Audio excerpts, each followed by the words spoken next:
मान्यवर कांशीराम को सबसे प्रिय डॉक्टर अंबेडकर की 5 किताबें। कांशीराम ने अपनी किताब चमचा युग डॉक्टर अंबेडकर की उन 5 किताबों की चर्चा किया है जिनकी उनके जीवन में अहम भूमिका रही है। इन किताबों के बारे में बता रहे अलख निरंजन कांशीराम की पथ प्रदर्शक बाबा साहब की 5 पुस्तकें। बाबा साहब के विचारों को कांशीराम ने उत्तर भारत में व्यापक तौर पर फैलाया। इसके लिए उन्होंने बाबा साहब द्वारा लिखी किताबों का अध्ययन किया। वे अपनी एकमात्र पुस्तक चमचा युग में डॉक्टर अंबेडकर की उन किताबों का उल्लेख करते हैं जिसने उन्हें रास्ता दिखाया। ये वे किताबें हैं जिनमें डॉक्टर अंबेडकर ने अपने सपनों, आदर्शों, विचारों के साथ बदलाव का ठोस कार्यक्रम प्रस्तुत किया है। वे किताबें निम्न हैं: भारत में जातियां, उनका तंत्र, उत्पत्ति और विकास 1916, जाति का विनाश 1936, श्री गांधी और अछूतों का उद्धार 1943, कांग्रेस और गांधी ने अछूतों के लिए क्या किया 1945, राज्य और अल्पसंख्यक 1947। मान्यवर कांशीराम ने जिन पुस्तकों को महत्वपूर्ण माना है उसमें पहली पुस्तक है भारत में जातियां, उनका तंत्र, उत्पत्ति और विकास। ये पुस्तक मूलतः एक शोध पत्र है जिसे डॉक्टर अंबेडकर ने कोलंबिया विश्वविद्यालय में मानव विज्ञान के सेमिनार में 9 मई 1916 को प्रस्तुत किया था। पहली बार यह निबंध इंडियन एंटिक्वेरी खंड 41 में मई 1917 में प्रकाशित हुआ था। ये डॉक्टर अंबेडकर का पहला शोध पत्र था। इस शोध पत्र में बाबा साहब ने भारत में जाति की उत्पत्ति, विकास और समाज पर पड़ने वाले इसके प्रभावों का विस्तृत वर्णन किया है। इस शोध पत्र में डॉक्टर अंबेडकर ने जाति की परिभाषा और उत्पत्ति के विषय में उस समय प्रचलित सभी परिभाषाओं और स्थापनाओं का परीक्षण किया है तथा अपनी स्थापना भी दी है। उनकी स्थापना है कि अन्य समाजों की तरह प्राचीन भारतीय समाज भी 4 वर्गों में विभाजित था। पहला ब्राह्मण या पुरोहित वर्ग, 2 क्षत्रिय या सैनिक वर्ग, 3 वैश्य अथवा व्यापारी वर्ग, 4 शूद्र अथवा शिल्पकार और सेवक वर्ग। यह मूलतः एक वर्ग समाज था, अर्थात कोई भी व्यक्ति अपनी इच्छा और योग्यता से किसी भी वर्ग का कार्य चुन सकता था। इतिहास के किसी कालखंड में पुजारी वर्ग ने सामाजिक रूप से समाज के अन्य वर्गों से अपने को अलग कर लिया और बंद घेरे में रहने की नीति अपनाते हुए उन्होंने अपने को एक जाति में बदल लिया। जाति स्वतंत्र इकाई नहीं है, ये हिंदू समाज व्यवस्था का अभिन्न अंग है। इसकी उत्पत्ति पुरोहित वर्ग द्वारा अपने को बंद वर्ग घोषित करने के उपरांत हुई। जाति एक स्वेच्छा से बंद वर्ग है। बंद वर्ग का अर्थ है विजातीय विवाह पर रोक। सजातीय विवाह की प्रथा जाति का मूल लक्षण है। विधवा विवाह पर रोक, बाल विवाह और सती प्रथा जैसी कुरीतियां सजातीय विवाह को बनाए रखने के लिए बनाई गई तथा हिंदू धर्मशास्त्रों द्वारा इन कुरीतियों का महिमामंडन किया गया। डॉक्टर अंबेडकर की दूसरी पुस्तक जाति का विनाश 1936 में मूलतः अंग्रेजी में प्रकाशित की गई। इस पुस्तक को डॉक्टर अंबेडकर ने जात पात तोड़क मंडल के पदाधिकारियों के अनुरोध पर उनके संगठन के वार्षिक अधिवेशन में अध्यक्षीय उद्बोधन के लिए तैयार किया था। लेकिन जात पात तोड़ने से संबंधित बाबा साहब के विचारों से मंडल के पदाधिकारियों की मतभिन्नता के कारण अधिवेशन ही निरस्त कर दिया गया। यह ऐतिहासिक भाषण प्रस्तुत नहीं किया जा सका।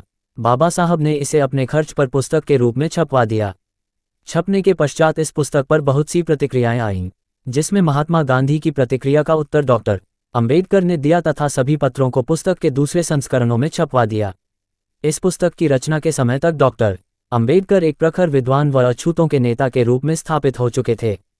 पूना पैक्ट के संभावित परिणामों से आहत बाबा साहब गांधी की चालाकी समझ चुके थे और हिंदू धर्म छोड़ने की घोषणा भी कर चुके थे।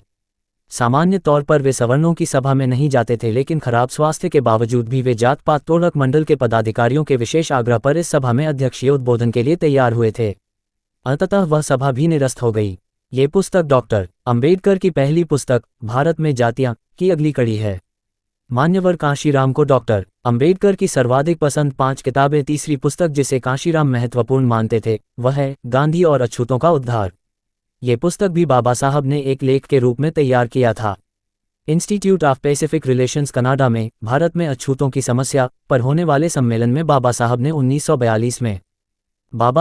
1942 में इसे प्रस्तुत किया, जो सम्मेलन की कार्यवाही में प्रकाशित किया गया। इसी लेख को डॉक्टर अंबेडकर ने पुस्तक के रूप में 1943 में छपवाया। इस पुस्तक में डॉक्टर अंबेडकर ने विश्व के बुद्धिजीवियों व स्वतंत्रता प्रेमियों के समस्त दलितों की दुर्दशा और तिरस्कार को विदेशियों के सामने रखा।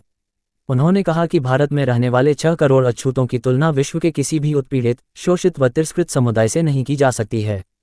रोम में दास, स्पार्टा में हेलोट, ब्रिटेन में विलियन, अमेरिका में नीग्रो, जर्मनी में यहूदी जैसी दशा हिंदुओं में अछूतों की है, परंतु इनमें से कोई इतना बदनसीब न था जितना अछूत है। अछूत केवल तिरस्कृत ही नहीं बल्कि उनकी तरक्की के सभी दरवाजे बंद हैं। फिर भी अछूतों के प्रति किसी का ध्यान नहीं गया। इसी पुस्तक में बाबा साहब ने स्वाधीनता आंदोलन पर कड़ी टिप्पणी की है। उन्होंने लिखा है कि हिंदुओं में और मुसलमानों की लालसा स्वाधीनता की आकांक्षा नहीं है, ये तो सत्ता संघर्ष है जिसे स्वतंत्रता बताया जा रहा है।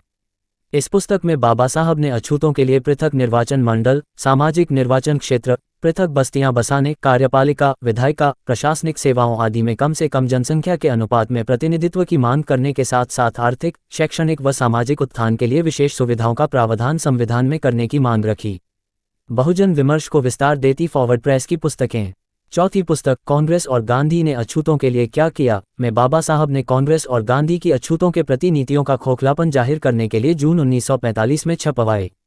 ये पुस्तक लगभग 400 पृष्ठों की है। इस पुस्तक में बाबा साहब ने 1917 से लेकर 1945 तक कांग्रेस के कार्यों का लेखा जोखा अछूतों की दृष्टि से किया है। साथ ही साथ इसमें अछूतों द्वारा चलाए गए आंदोलनों से संबंधित विवरण भी विस्तृत रूप में दिए गए हैं। इस पुस्तक में गांधीवाद शीर्षक से एक अलग अध्याय भी है। पांचवी पुस्तक, जिसे कांशीराम ने महत्वपूर्ण माना है, वह एक ज्ञापन था जिसे संविधान सभा को दलितों की सुरक्षा हेतु देने के लिए अखिल भारतीय अनुसूचित जाति महासंघ की ओर से डॉक्टर अंबेडकर ने तैयार किया था। इस ज्ञापन को उन्होंने पुस्तक के रूप में 15 मार्च 1947 को प्रकाशित करवाया। इस पुस्तक में भारत के संविधान का प्रारूप प्रस्तुत किया गया है। इस पुस्तक को बाबा साहब का मूल संविधान भी कहा जाता है। इस पुस्तक में अनुसूचित जातियों के मूल अधिकारों, कृषि के राष्ट्रीयकरण, बड़े एवं बुनियादी उद्योगों, बैंक, बीमा आदि के राष्ट्रीयकरण का प्रस्ताव रखा गया है। डॉक्टर अंबेडकर की आर्थिक नीतियां, जिसे राजकीय समाजवाद कहा जाता है, का विस्तृत विवरण इस पुस्तक में दिया गया है। मान्यवर कांशीराम, बाबा साहब के विपुल साहित्य भंडार में से जिन 5 पुस्तकों को मां कांशीराम महत्वपूर्ण मानते हैं, उनके अध्ययन से बाबा साहब के दर्शन की एक व्यवस्थित तस्वीर उभरती है जिसके मूल तत्वों को कांशीराम ने पहचाना। कांशीराम ने न केवल बाबा साहब के दर्शन को समझा, बल्कि उसकी व्याख्या भी की तथा व्यवहार में लागू भी किया। इसीलिए आज बाबा साहब के सपनों का भारत बनाने वाले बुद्धिजीवियों, कार्यकर्ताओं को बाबा साहब की पुस्तकों के साथ साथ कांशीराम की एकमात्र पुस्तक चमचा युग भी पढ़नी चाहिए। सूचना सिर्फ मान्यताओं और जानकारियों पर आधारित है। यहाँ ये बताना जरूरी है कि यह मेरा वीडियो किसी भी तरह की मान्यता, जानकारी की पुष्टि नहीं करता है। किसी भी जानकारी या मान्यता को अमल में लाने से पहले संबंधित विशेषज्ञ से सलाह लें। धन्यवाद।